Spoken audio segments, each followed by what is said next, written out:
مسجد میں رات میں سوتے تھے، اور جہاں پہ مصلی رہتا تھا، محراب رہتی تھی، وہیں پہ جا کے وہ سو جاتے تھے۔ صبح اٹھتے تھے تو بیچارے دیکھتے تھے کنارے پڑے ہیں، سوچتے تھے یار میں رات میں بیچ میں سویا تھا، صبح میں کنارے کیسے چلا گیا؟ روزانہ ہوتا کیا تھا کہ جنات رات میں تہجد پڑھنے آتے تھے اور مولوی صاحب کو اٹھا کے کنارے کر دیتے تھے، اور مولوی صاحب بیچارے سمجھ نہیں پاتے تھے، وہ پھر روزانہ وہی سوتے تھے۔ تو ایک دن ان کی نیند کھلی تو جنات کا کوئی سردار تھا، اس نے آیا، اس نے کہا بھائی صاحب جگہ بدل دو ورنہ ہم تو بہت ماریں گے تم کو، تم ہماری نماز پڑھنے کی جگہ کیوں لیٹ؟ تو ڈر گئے، رات میں کون آ گیا مسجد کے اندر؟ تو جنات ہوتے ہیں، اچھے بھی ہوتے ہیں، نمازی بھی ہوتے ہیں، لیکن جنات میں جو خبیث قسم کے جنات ہوتے ہیں ان کو شیطان کہتے ہیں۔ لیکن جنات کے اندر جو میل ہوتے ہیں اور جو فیمیل ہوتے ہیں ان کا ریلیشن انہی سے بنتا ہے۔ جنات میں سے کوئی میل انسانوں کی فیمیل کے ساتھ ریلیشن شپ نہیں بنا سکتا، یہ سسٹم ہی اللہ نے نہیں بنایا۔ وَاللَّهُ جَعَلَ لَكُم مِّنْ أَنفُسِكُمْ أَزْوَاجًا، اللہ نے تمہارا جوڑا تم ہی میں سے بنایا، انسان کا جوڑا انسان میں سے، جنات کا جوڑا جنات میں سے، جانور کا جوڑا جانور میں سے۔ ایک احسان تو اللہ نے یہ کیا، ہمارا جوڑا بنایا، اللہ نے میل کے لیے فیمیل کو بنایا، مرد کے لیے عورت کو بنایا، مہیلا کے لیے پرش کو بنایا، پرش کے لیے مہیلا کو بنایا۔ وَاللَّهُ جَعَلَ لَكُم مِّنْ أَنفُسِكُمْ أَزْوَاجًا وَجَعَلَ لَكُم مِّنْ أَزْوَاجِكُمْ بَنِينَ وَحَفَدًا، اور اللہ تعالیٰ نے جب تم کو بیوی عطا فرمائی، جب تم نے نکاح کر لیا، جب تم نے شادی کر لی، تو تمہیں تمہاری بیوی سے اللہ تعالیٰ نے اولاد دے دی، بنینا بیٹے دے دیے، اولاد دے دی، چھیلے دے دی، میں دے دی، کیا بولتے ہیں چھیلے اور میں ہی بولتے ہیں نا، تم کو چھیلا چھیلی دے دیے، چھیلے اور میں دے دیے، لڑکا لڑکی دے دیے، وَحَفَدًا، اور پھر اس اولاد کی اولاد دے دی۔ بیٹا اگر ہے بیٹے کی اولاد کیا بولتے ہیں شیر سبادی میں؟ بیٹے کی اولاد پوتا پوتی بولتے ہیں، کرناٹک میں پوترا پوتری بولتے ہیں، کہیں ادھر پنجاب ہریانہ میں چھوکرا چھوکری بولتے ہیں، الگ الگ لینگویج ہے بھائی۔ ہمارے بنارس میں لڑکا لڑکی بولتے ہیں، پوتا پوتی بولتے ہیں، اور بیٹی کی اولاد کو کیا بولتے ہیں؟ ناتی نتنی یا نواسا یا نواسی۔ تو تم کو یہ نواسے نواسی کیسے ہوئے؟ تمہیں پوتے کیسے، تم دادا کیسے بنے، تم نانا کیسے بنے، تم دادا باپ میں بنے، تم نانا باپ میں بنے؟ پہلے تم شوہر بنے، جب تک تم شوہر نہیں بنے تمہاری میڈم جی تمہارے گھر میں نہیں آ گئی، تمہاری شریمتی جی، تمہاری اہلیہ، تمہاری بیوی، جب تک وہ تمہارے گھر میں نہیں آئی نہ تم باپ بنے، نہ تم دادا بنے، نہ تم نانا بنے۔ اگر دادا بنے، نانا بنے، تم کو اولاد ملی، تم کو بیٹے ملے، تم کو بیٹیاں ملی، اللہ کہہ رہا ہے تمہاری بیوی سے ملی۔ اس لیے بیویوں کی قدر کرو میرے پیارے ساتھی، ان کو نوکرانی مت سمجھو، ان کو جانور مت سمجھو، ان کو غلام مت سمجھو۔ اللہ نے تمہاری نسل کو آگے بڑھانے کے لیے تمہاری بیویوں کو بنایا ہے۔ اگر یہ عورت تمہاری زندگی میں نہ آئے تمہاری نسلیں آگے نہیں بڑھ سکتی، نہ تم باپ بن سکتے ہو، نہ دادا بن سکتے ہو، نہ نانا بن سکتے ہو۔ تمہیں اولاد اگر ملی ہے تو یہ بیوی سے۔ اولاد اللہ کی بہت بڑی نعمت ہے میرے ساتھ، یہ اولاد اتنی بڑی نعمت ہے جس کی شادی کے 4-5 سال ہو گئے اور گھر میں کوئی بچہ نہیں ہے، اس عورت سے جا کے پوچھو وہ کتنی بے بسی محسوس کرتی ہے جب لوگ اس کو تانا مارتے ہیں، ارے اس کی شادی کو 5 سال ہو گئے، اس کو ابھی تک بیٹا نہیں ہوا، عورتیں تانا مارتی۔ اس آدمی کے اوپر لوگ سوال اٹھانے لگتے ہیں، ارے تیری شادی کو 5 سال ہو گئے، تجھے اولاد کیوں نہیں ہو رہی؟ وہ بیچارہ صفائی دیتا ہے، نہیں میرے اندر کوئی کمی نہیں ہے، ڈاکٹروں کی ساری رپورٹ کلیئر ہے، میڈیکل کی ساری رپورٹ کلیئر ہے، ڈاکٹر کہہ رہے ہیں بس اللہ کی مرضی ہے تمہیں اولاد ہو سکتی ہے۔ یہ اولاد اتنی بڑی نعمت ہے، اس انسان سے پوچھو جس کے گھر میں بچے نہیں ہیں، جس کے آنگن میں بچوں کی مسکراہٹ نہیں ہے، جس کی گود میں کوئی بچہ نہیں ہے، اس عورت سے جا کے پوچھو، اس آدمی سے جا کے پوچھو، اس کے پاس اچھا سا گھر ہے، اس کے گھر میں کمرے کی کمی نہیں، اس کے گھر میں بستر کی کمی نہیں ہے، لیکن اس کے گھر میں سب ہونے کے باوجود بھی کچھ کمی محسوس ہو رہی ہے، کچھ ادھورا پن محسوس ہو رہا ہے، بچے نہیں ہیں اس گھر میں۔ اولاد بہت بڑی نعمت ہے میرے پیارے۔ اسی لیے اللہ تعالیٰ قرآن کے 15ویں پارے میں کہتا ہے المال والبنون زینۃ الحیات الدنیا والباقیات الصالحات خیر عند ربک ثوابا وخیر املا۔ اے میرے بندو، مال اور اولاد یہ دنیا کی خوبصورتی ہے، دنیا کی زندگی کی زینت ہے، دنیا کی سندرتا ہے، دنیا کا آکرشن ہے، دنیا کی بیوٹی ہے۔ اگر دنیا کے اندر سے مال کو نکال دو، اولاد کو نکال دو، دنیا آپ کے لیے بے رنگ ہو جائے گی، بلیک اینڈ وائٹ ہو جائے گی۔ ہمارے ایک بڑے بزرگ کہتے ہیں کہ دنیا میں دو چیزیں بڑی اہم ہیں، ایک انسان کے پاس مال ہونا چاہیے، ایک طاقت ہونی چاہیے۔ پوچھا گیا کیوں؟ کہا کہ زور سے جنگ ہے، پیسے سے رنگ ہے۔ اگر آپ کے پاس زور ہے، طاقت ہے، آپ سامنے والے سے جنگ کر سکتے ہیں، طاقت نہیں جو آئے گا مار کے پیٹ کے چلا جائے گا۔ اور پیسہ اگر ہے تو سماج میں آپ کی ایک دھاک رہے گی، ایک آپ کا پاور رہے گا، آپ کی ایک شکتی رہے گی۔ اگر پیسہ نہیں ہے تو کوئی آپ کا کوئی رنگ نہیں رہے گا۔ تو زور سے جنگ اور پیسے سے رنگ۔ اللہ تعالیٰ بھی یہی بات کہہ رہا ہے المال والبنون زینۃ الحیات الدنیا۔ اے میرے بندو، مال بھی دنیا کی زینت ہے، اولاد بھی دنیا کی زینت ہے، لیکن مرنے کے بعد جب تم اللہ کے پاس چلے جاؤ گے، نہ یہ مال تمہارے کام آئے گا، نہ اولاد کام آئے گی۔ والباقیات الصالحات، اللہ تعالیٰ کیا اگر کوئی چیز باقی رہے گی، تمہاری نیکیاں باقی رہیں گی، تمہارے اچھے عمل باقی رہیں گے، تم نے جو نماز پڑھی ہے، تم نے جو قرآن پڑھا ہے، تم نے جو دان پن کیا ہے، تم نے جو صدقہ خیرات کیا ہے، تم نے جو حج عمرہ کیا ہے، اللہ تعالیٰ کہ تمہاری یہی نیکیاں باقی رہیں گی، یہی نیکیاں کام آئیں گی۔ تو اولاد بہت بڑی نعمت ہے میرے پیارے ساتھی، لیکن ہاں یہ اولاد اگر آپ کو ملی ہے، دنیا میں کروڑوں لوگوں کو اولاد نہیں ملی۔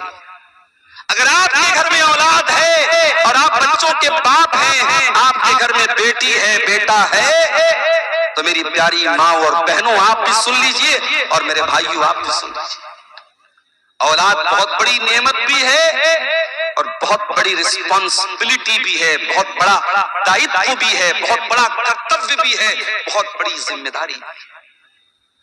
اللہ کے پیارے نبی فرماتے ہیں، بڑے غور سے سنیے گا، کلکم راع وکلکم مسئول عن رعیتہ، تم میں سے ہر انسان ذمہ دار ہے اور اس کی ذمہ داری کے بارے میں قیامت کے دن سوال کیا جائے گا۔ فالرجل راع علی اہل بیتہ، آدمی اپنے گھر والوں کا ذمہ دار ہے اور گھر والوں کے بارے میں اس کو حساب دینا پڑے گا۔ والمرأۃ راعیۃ علی بیت زوجہا، اور عورت اپنے گھر کی ذمہ دار ہے، گھر کے اندر کیا چل رہا ہے عورت سے پوچھا جائے گا۔ تو پانچوں ٹائم کی نماز پڑھتی تھی، تیری جوان بیٹی رات میں کیا کرتی تھی؟ تیری جوان بیٹی کے پاس یہ مہنگا فون کہاں سے آیا؟ یہ 2,000 کا پرس کہاں سے آیا؟ تیری جوان بیٹی گھر سے نکلتی تھی صبح، آتی تھی شام کو، تو نے کبھی پلٹ کے پوچھا نہیں تو کہاں گئی تھی؟ پوچھا جائے گا عورت سے، پوچھا جائے گا باپ سے، پوچھا جائے گا ماں سے۔ اگر ماں بنی ہو، اگر باپ بنے ہو تو آنکھیں بند کر کے نہ بیٹھو میرے بھائیوں، ذمہ دار ماں باپ بنو۔ اللہ تعالیٰ نے بہت بڑی ذمہ داری آپ کے کندھے پہ ڈالی۔ لوگ حدیث سناتے ہیں ماں کے پیروں کے نیچے جنت ہے، باپ جنت کا دروازہ ہے، وہ حدیث ہے، بالکل صحیح حدیث ہے، میں مانتا ہوں، مگر ایک اور حدیث آپ کو سناتا ہوں، سن لیجئے۔ ماں کے پیروں کے نیچے جنت ہے، باپ جنت کا دروازہ ہے، مگر یہ حدیث بھی کان کھول کے سن لینا۔ اللہ کے پیارے نبی فرماتے ہیں، صحیح مسلم کی روایت ہے، ما من عبد یسترعیہ اللہ رعیۃ ثم یموت یوم یموت وہو غاش لرعیتہ الا حرم اللہ علیہ الجنہ۔ جو انسان اس کے کندھے پر اللہ تعالیٰ کوئی ذمہ داری ڈال دے، اس کو گارجین بنا دے، اس کو باپ بنا دے، اس کو ماں بنا دے، اس کو چھیلا دے دے، اس کو میں دے دے، وہ بیٹی کا باپ بن جائے، وہ بیٹے کا باپ بن جائے، یہ ذمہ داری اللہ تعالیٰ اس کے کندھے پہ ڈال دے اور پھر وہ مر جائے اس حال میں کہ اپنے دائتو کا نرواہن نہیں کر رہا تھا، اپنی رسپانسبلٹی کو پورا نہیں کر رہا تھا، اپنی ذمہ داری کو ادا نہیں کر رہا تھا، باپ ہونے کا فرض نہیں نبھا رہا تھا، ماں ہونے کا فرض نہیں نبھا رہی تھی، کیا ہوگا اس کا؟ حرم اللہ علیہ الجنہ، اس ماں کے اوپر، اس باپ کے اوپر جنت حرام ہے، حرام ہے، حرام ہے۔ اللہ، جنت حرام ہے۔ آپ کہتے ہیں ماں کے پیروں کے نیچے جنت ہے، آپ کہتے ہیں باپ جنت کا دروازہ ہے۔ اللہ کے نبی کہتے ہیں اگر باپ نے باپ ہونے کا حق ادا نہیں کیا، اگر ماں نے ماں ہونے کا حق ادا نہیں کیا، تو اس ماں کے لیے جنت حرام ہے، اس باپ کے لیے جنت حرام ہے۔ میرے پیارے ساتھی، آج مسئلہ کیا ہے؟ آج سب کے پاس موبائل ہے، گھر میں بچوں کے پاس بھی موبائل، ماں کے پاس بھی موبائل، باپ کے پاس بھی موبائل ہے۔ آج کے بچوں کو ماں باپ موبائل کے ذریعے ان کی پرورش کر رہے ہیں۔ بچہ کھانا نہیں کھا رہا ہے، ماں نے موبائل تھما دیا۔ بچہ رو رہا ہے، ماں نے موبائل تھما دیا۔ 3 سال سے لے کر کے 80 سال تک کے آدمی کے، انسان کے ہاتھ میں موبائل ہے۔ آج باپ کے پاس بچوں کے تربیت کے لیے ٹائم نہیں، آج ماں کے پاس بچوں کی تربیت کے لیے ٹائم نہیں ہے۔ عربی کا ایک شاعر کہتا ہے لیس الیتیم من انتہا ابواہ من ہم الحیات وخلفاہ ذلیلا، یتیم وہ نہیں ہے جس کے ماں باپ اسے چھوڑ کے چلے جائیں، اناتھ وہ نہیں ہے، اناتھ وہ نہیں ہے، یتیم وہ نہیں ہے جس کے ماں باپ اس کو چھوڑ کے چلے جائیں۔ ان الیتیم هو الذی تلقى له ام تقلت او ابا مشغولا، ارے یتیم تو وہ ہے جس کی ماں کے پاس اس کے لیے سمے نہ ہو، جس کے باپ کے پاس اس کے لیے ٹائم نہ ہو۔ حضرت لقمان کا نام سنا ہے آپ نے؟ کون تھے وہ کوئی نبی نہیں تھے، کوئی پیغمبر نہیں تھے، وہ لقمان ایک اللہ کے نیک بندے تھے۔ ان کے نام پر قرآن میں پوری ایک سورت اتار دی گئی، سورہ لقمان۔ بھئی لقمان کے اندر ایسی کیا خاص بات تھی؟ وہ نبی بھی نہیں تھے، پیغمبر بھی نہیں تھے، رسول بھی نہیں تھے، ان کے نام پہ قرآن میں سورت کیوں اتر گئی؟ اللہ کہتا ہے وَلَقَدْ آتَيْنَا لُقْمَانَ الْحِكْمَةَ، ہم نے لقمان کو بڑا بدھیمان بنایا تھا، بڑا ہم نے ان کو عقل مند بنایا تھا، بہت حکمت والا بنایا تھا، بہت ان کے اندر وزڈم تھی، حکمت تھی، ان کے اندر بڑی سمجھداری تھی۔ اے اللہ، ہمیں کیسے پتا چلے گا کہ لقمان بڑے حکمت والے تھے؟ ہمیں کیسے پتا چلے گا لقمان بہت بدھیمان تھے؟ ہمیں کیسے معلوم ہوگا لقمان بہت جینیس تھے؟ اللہ نے فرمایا آؤ میں بتاتا ہوں، وَإِذْ قَالَ لُقْمَانُ لِابْنِهِ وَهُوَ يَعِظُهُ يَا بُنَيَّ لَا تُشْرِكْ بِاللَّهِ إِنَّ الشِّرْكَ لَظُلْمٌ عَظِيمٌ۔ لقمان سمجھدار تھے، جینیس تھے، بدھیمان تھے، کیوں؟ کیونکہ لقمان اپنے بچے کو نصیحت کرتے ہیں، اپنے بچے کی تربیت کرتے ہیں، اپنے بچے کو پیار سے سمجھاتے ہیں اور کہتے ہیں اے میرے بچے، اللہ کے ساتھ کبھی شرک مت کرنا، اللہ کے ساتھ کبھی شرک مت کرنا۔ اس دنیا کا سب سے بڑا پاپ کیا ہے؟ شرک۔ آج کل بڑی اس پر چرچا ہو رہی ہے، مسلمان وندے ماترم کیوں نہیں گاتا، مسلمان وندے ماترم کیوں نہیں گاتا؟ ہم تمہیں اپنا دل چیر کے نہیں دکھائیں گے کہ ہمارے دل میں بھارت کا پریم کتنا ہے۔ اس دیش کی دھرتی کو ہمارے علماء نے، ہمارے پرکھوں نے، ہمارے باپ دادا نے اپنے خون کو قربان کر کے اس دیش کو انگریزوں کے چنگل سے آزاد کیا ہے۔ ہمیں تمہیں کوئی سرٹیفکیٹ دینے کی ضرورت نہیں ہے۔ جنہوں نے دیش کے ساتھ غداریاں کی ہیں، ان کا اتہاس رہا ہے انگریزوں کا نمک کھانے کا، وہ آج ہم سے سرٹیفکیٹ مانگتے ہیں کہ صاحب تم دیش کے اگر وفادار ہو تو وندے ماترم بولو۔ کان کھول کے سنو، مسلمان اس دیش کا وفادار تھا اور ہے اور رہے گا، اور جو اس دیش کے ساتھ غداری کرتا ہے وہ نہ بھارت کا کہلانے کے لائق ہے نہ مسلمان کہلانے کا۔ مسلمان کا اتہاس وفاداری سے بھرا ہوا ہے، لیکن ہاں مسلمان ہر کنکر کو، ہر پتھر کو، ہر پانی کو، ہر پہاڑ کو رب ماننے والا نہیں۔ مسلمان ایک رب کو مانتا ہے، مسلمان نماز پڑھتا ہے پانچوں ٹائم کی نماز میں 17 بار وہ اللہ کے سامنے یہ کمٹمنٹ کرتا ہے، یہ اقرار کرتا ہے، ایاک نعبد و ایاک نستعین، اے اللہ ہم اپاسنا کرتے ہیں تو تیری کرتے ہیں، ہم پوجا کرتے ہیں تو تیری کرتے ہیں، ہم مشکل کشا مانتے ہیں تو تجھ کو مانتے ہیں، ہم سنکٹ موچک مانتے ہیں تو تجھ کو مانتے ہیں، ہم بیماری سے شفا دینے والا مانتے ہیں تو تجھے مانتے ہیں، ہم اولاد دینے والا مانتے ہیں تو تجھے مانتے ہیں، ایاک نعبد و ایاک نستعین، اے اللہ ہم مدد مانگتے تو تجھ سے مانگتے ہیں، ہمیں دینے والا تو ہے، ہماری پوجا اور عبادت کے لائق ہے۔ وندے ماترم کا مطلب یہ ہوتا ہے بھارت کی ماتا میں تیری وندنا کرتا ہوں، میں تیری عبادت کرتا ہوں۔ مسلمان بھارت کی عبادت نہیں کرتا ہے۔ مسلمان کا عقیدہ کیا ہے؟ میں تیری محبت میں گرفتار ہوں لیکن میں تیری محبت میں گرفتار ہوں لیکن میں تجھ کو خدا سمجھوں یہ امکان نہیں ہے۔ اے بھارت کی سرزمین ہم تجھ سے بہت پریم کرتے ہیں، بہت پیار کرتے ہیں، میں تجھ سے پریم تو کرتا ہوں، میں تجھ سے پیار تو کرتا ہوں، لیکن اے بھارت میں تجھ کو اپنا رب مان لوں، میں تجھ کو اپنا خدا مان لوں، یہ نہیں ہو سکتا۔ میں لا الہ الا اللہ کا کلمہ پڑھنے والا ہوں، میں ایک اللہ کے سوا کسی اور کو اپنا رب نہیں مان سکتا، کسی اور کو اپنا خدا نہیں مان سکتا۔ یہ ہے اسلام۔ اور میرے پیارے ساتھیوں یہی توحید کی شکشا اور یہی توحید کی تعلیم آپ کو اپنے بچوں کو دو۔ حضرت لقمان اپنے بچے کو نصیحت کر رہے ہیں، سمجھا رہے ہیں اور کہتے ہیں اے میرے بچے اللہ کے ساتھ کبھی شرک مت کرنا۔ دنیا کا سب سے بڑا پاپ یہ کہ تو اللہ کے ساتھ شرک کرے۔ آج اتنے بڑے بڑے جلسے ہو رہے ہیں، آج اتنی لمبی لمبی تقریریں ہو رہی ہیں، لیکن آپ کے سیمانچل کے بہت سارے مسلمان لڑکیوں لڑکیوں کو یہ بھی نہیں پتا توحید کس کو کہتے ہیں، شرک کس کو کہتے ہیں۔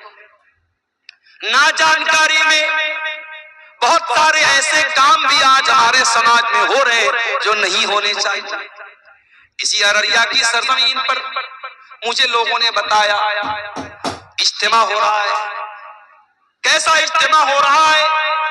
تبلیغی جماعت کے لوگوں کا اجتماع ہو رہا ہے۔ کیا ہو رہا ہے اس کے اندر؟ کبھی آپ غور کیجئے گا، اس تبلیغی جماعت کے اجتماع میں کبھی توحید پر بات نہیں ہوگی، کبھی عقیدے پر بات نہیں ہوگی، کبھی شرک کو شرک نہیں کہا جائے گا، کبھی بدعت کو بدعت نہیں کہا جائے گا، اس میں صرف میٹھی میٹھی باتیں بتائی جائیں گی۔ نماز پڑھو، چھوٹوں سے پیار کرو، بڑوں کا احترام کرو، سچ بولو، وعدہ خلافی مت کرو، میٹھی میٹھی باتیں بتائی جائیں گی، کڑوی بات کوئی نہیں بتائی جائے گی۔ معاف کرنا میرے پیارے ساتھیوں، اسلام صرف میٹھی میٹھی باتوں کا نام نہیں ہے، اسلام میں کڑوے پیالے بھی آپ کو پینے پڑیں گے۔ اسلام صرف یہ نہیں سکھاتا ہے کہ تم اخلاق کو اچھا کر لو، تم نماز کو پڑھ لو، اسلام یہ بھی کہتا ہے تم شرک مت کرو، تم بدعت مت کرو، تم اللہ کو چھوڑ کے کسی اور کے در پہ نہ جاؤ، تم اللہ کا درجہ کسی اور کو نہ دو، تم نبی کا درجہ کسی اور کو۔ اور تبلیغی جماعت کے اجتماع میں بہت سارے ایسے اذکار بھی بتائے جاتے ہیں جو بدعت پر مشتمل ہوتے ہیں، غلط ہوتے ہیں، فرضی ہوتے ہیں، اور ان کو عوام میں پھیلایا جاتا ہے، پروموٹ کیا جاتا ہے۔ اور افسوس کی بات ہے کہ آپ کی شیرشاہ آبادی برادری میں اور آپ کی اہل حدیث جماعت میں اس طریقے کے تبلیغی اجتماع کو پروموٹ کیا جائے اور اہل حدیث افراد وہاں پر بلائے جائیں، یہ بالکل بھی مناسب نہیں ہے۔ ہم کسی کے ساتھ کوئی تعصب نہیں رکھتے، مگر ہاں میرے پیارے ساتھیوں، ہم جس منہج پر ہیں، جس عقیدے پر ہیں، ہم کتاب و سنت کے جس پلیٹ فارم پر ہیں، اس کا تقاضا یہی ہے کہ جہاں سے بدعت کو پروموٹ کیا جائے، جہاں سے غلط چیزوں کو پروموٹ کیا جائے، ہم ایسی تمام چیزوں کا بائیکاٹ کرتے ہیں۔ اور اس لیے ایسے اجتماع کی ہم اپنی مسجدوں میں اگر اجازت دے رہے ہیں، اپنے مدرسوں میں اگر ہم اجازت دے رہے ہیں اور اپنے نوجوانوں کو اس طریقے کے اجتماعات میں ہم بھیج رہے ہیں، تو یہ بالکل بھی مناسب نہیں ہے۔ ہمیں اور آپ کو اس سے سچیت رہنا چاہیے۔ نبیوں نے یہی کام کیا، اپنے بچوں کو انہوں نے سب سے پہلے عقیدے کا پاٹ پڑھایا۔ حضرت ابراہیم علیہ السلام کو دیکھو، ابراہیم علیہ السلام اللہ کی بارگاہ میں دعا کرتے ہیں، کہتے وَجُنُبْنِي وَبَنِيَّ أَن نَعْبُدَ الْأَصْنَامَ، اے اللہ تو میرے بچوں کو بت پرستی سے بچانا، میری اولاد کہیں بت پرستی میں نہ پڑ جائے۔ ایسی مانچل کے مسلمانوں، تم نے اگر اپنے بچوں کی چنتا نہیں کی، ان کو توحید کا پاٹھ نہیں پڑھایا، ان کو قرآن و حدیث کا پاٹھ نہیں پڑھایا، ان کو صحیح طریقے پر نماز پڑھنا نہیں سکھایا، آنے والا زمانہ بڑا نازک ہے، ان کو کوئی اپنے رنگ میں رنگ دے گا، کوئی اپنی وچار دھارا میں لپیٹ لے گا، کوئی اپنے مسلک اور عقیدے میں لپیٹ لے گا۔ اپنے بچوں کا ایمان بچا کے چلو، اپنے بچوں کو توحید سکھا کے چلو، اپنے بچوں کو صحیح طریقے پر نماز سکھاتے ہوئے چلو۔ کئی جگہوں پر میں گیا، پورا گاؤں اہل حدیث کا ہے، بچہ مجھ سے مصافحہ کرنے آیا، بچے نے دونوں ہاتھ سے مصافحہ کیا۔ میں نے پوچھا بھائی یہ کون سا گاؤں ہے؟ لوگوں نے بتایا مولانا صاحب یہ پورا گاؤں اہل حدیثوں کا گاؤں ہے، شیر صاحبادی گاؤں۔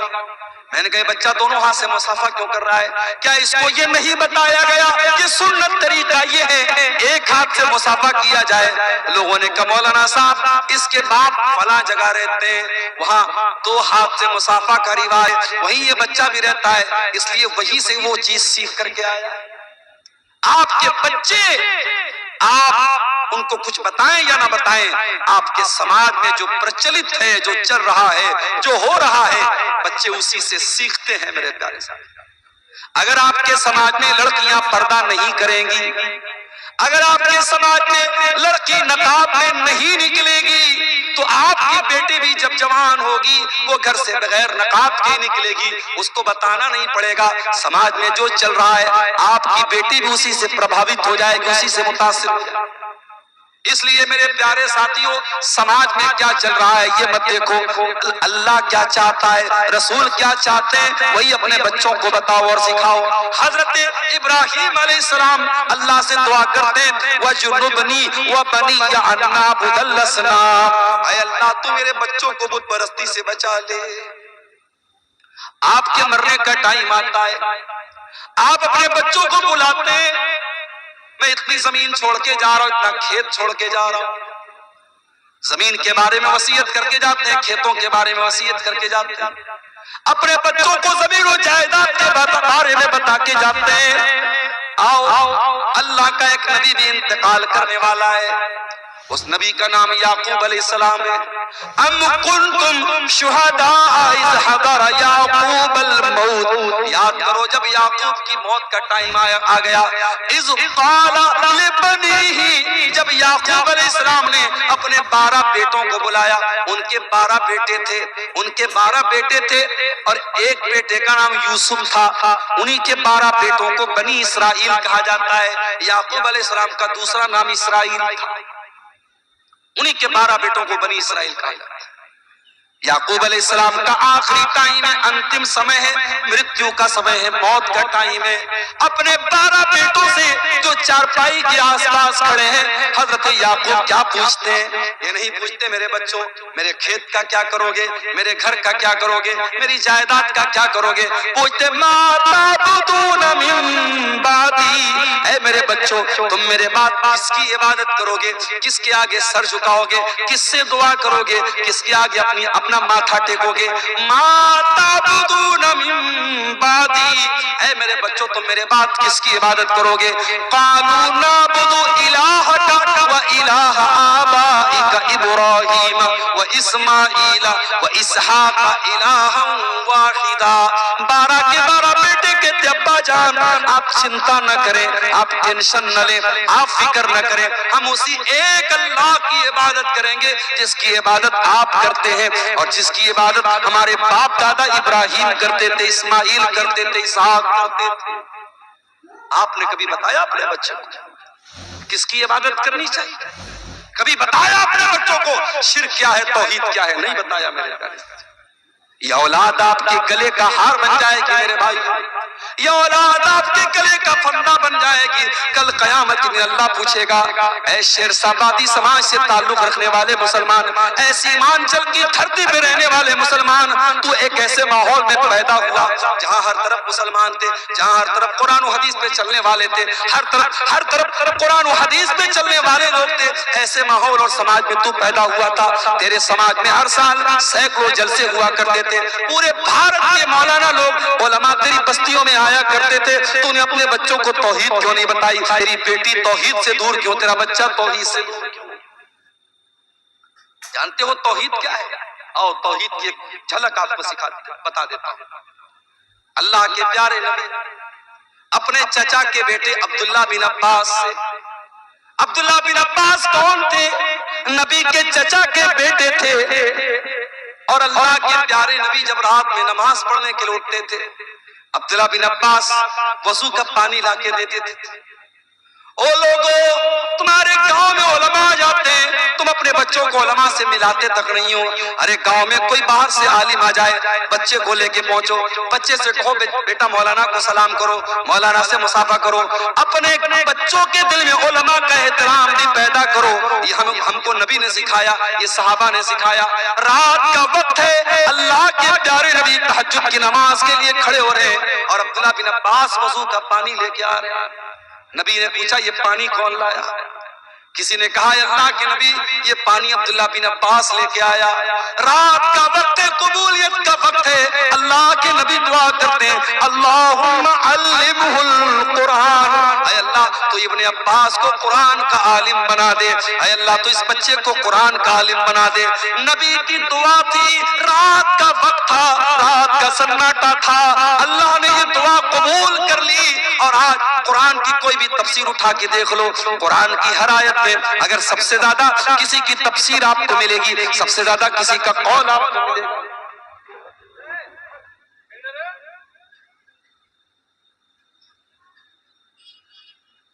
سب سے زیادہ کسی کا قول آپ کو ملے گا تو عبداللہ بن عباس کا ملے گا. ان کو ترجمان القرآن کہا جاتا ہے، ان کو حبر الامہ کہا جاتا ہے، ان کو امت کا سب سے بڑا عالم کہا جاتا ہے، سب سے بڑا اسکالر کہا جاتا ہے. عبداللہ بن عباس نبی اکرم کے چچا کے بیٹے ہیں، نبی اکرم صلی اللہ علیہ وسلم کے بھائی ہیں، اور اللہ کے پیارے نبی صلی اللہ علیہ وسلم سواری کے اوپر سوار ہیں اور پیچھے عبداللہ بن عباس بیٹھے ہیں. اور 8 سال کے یا 10 سال کے بچے ہیں عبداللہ بن عباس. اللہ کے پیارے نبی صلی اللہ علیہ وسلم کہتے ہیں یا غلام، اے میرے بچے، اذا سألت فاسأل اللہ وَإِذَا اسْتَعَنْتَ فَاسْتَعِنْ بِاللَّهِ. اے میرے بچے، جب بھی سوال کرنا اللہ سے سوال کرنا، جب بھی مدد مانگنا اللہ سے مدد مانگنا. احفظ اللہ یحفظک، احفظ اللہ تجدہ تجاہک. اے میرے بچے، تو اللہ کے قانون کی رچھا کرنا، تو اللہ کے سنویدھان کی رچھا کرنا، تو اللہ کے قانون کی حفاظت کرنا، اللہ تیری حفاظت کرے گا. کیا پیاری بات کہہ دی اللہ نے. بھارت کا مسلمان اگر اپنی رچھا کرنا چاہتا ہے اللہ کے قانون کی رچھا کرے. بیمار دوائی کھاتا نہیں، بدنام طبیب کا نام ہوا، ہوئے کام پورے تو مسلمان سے بدنام بیچارہ اسلام ہوا. ہم قدم قدم پہ اللہ کے قانون کو توڑ رہے ہیں، ہم اللہ کے قانون سے بغاوت کر رہے ہیں، اور اس کے بعد ہم یہ شکایت کر رہے ہیں اللہ ہماری رچھا کیوں نہیں کر رہا، اللہ ہماری حفاظت کیوں نہیں کر رہا. اللہ کے نبی عبداللہ بن عباس سے کہتے ہیں احفظ اللہ یحفظک، تو اللہ کی حفاظت کر اللہ تیری حفاظت کرے گا. احفظ اللہ تجدہ تجاہک، تو اللہ کی حفاظت کر اللہ تیرے سامنے ہوگا. جب تو اللہ کے دین کی حفاظت کرے گا، جب تو اللہ کے قانون کی حفاظت کرے گا، جب تو اللہ کے حلال کو حلال جانے گا، جب تو اللہ کے حرام کو حرام جانے گا، اے میرے بچے اللہ تیری مدد کو ہمیشہ تیرے سامنے ہوگا. اور اگلا جملہ سن لو. او بہار کے مسلمانوں، بڑی چنتا میں پڑے ہو، اب کیا ہوگا تب کیا ہوگا. بہار والے یو پی والوں کے بارے میں پوچھتے ہیں آپ کے یہاں کیا حالات چل رہے ہیں. سن لو اللہ کے پیارے نبی 8 سال کے بچے کو کیا میسج دے رہے ہیں. کاش کی بھارت کے مسلمانوں تم نے یہ میسج لے لیا ہوتا، یہ پیغام تم نے سمجھ لیا ہوتا. اللہ کے نبی کہتے ہیں وَعْلَمْ أَنَّ الْأُمَّةَ لَوِ اجْتَمَعَتْ عَلَىٰ أَن يَنفَعُوكَ بِشَيْءٍ. اے میرے بچے، ساری دنیا مل کر کے اگر تجھے کوئی فائدہ پہنچانا چاہے لا ينفعوك، تو تجھے کوئی فائدہ نہیں پہنچا سکتی الا بشيء قد كتبه الله لك، سوائے اس کے جو تیری تقدیر میں لکھا ہے. تقدیر سے بڑھ کے تجھے کوئی فائدہ ملنے والا، کوئی لابھ ملنے والا، کوئی پروفٹ ملنے والا نہیں ہے. اور اللہ نے اگر تیرے مقدر میں کوئی نقصان لکھ دیا ہے، ساری دنیا مل کر کے تجھے تجھے اس نقصان سے نہیں روک سکتی، اتنا ہی نقصان تجھ کو پہنچے گا جتنا نقصان اللہ نے تیری تقدیر میں لکھ دیا ہے۔ رفعت الاقلام وجفت الصحف، اللہ نے تقدیر کا جو قلم، جس قلم سے تقدیر کو لکھا تھا وہ قلم اٹھا لیے گئے، اور تقدیر جس کاغذ پہ لکھی گئی وہ کاغذ سوکھ چکا ہے، تقدیر فائنل ہو چکی ہے، اب تقدیر چینج ہونے والی نہیں ہے۔ میرے پیارے ساتھیوں، اللہ کے نبی 8 سال کے بچے کو یہ سبق دیا۔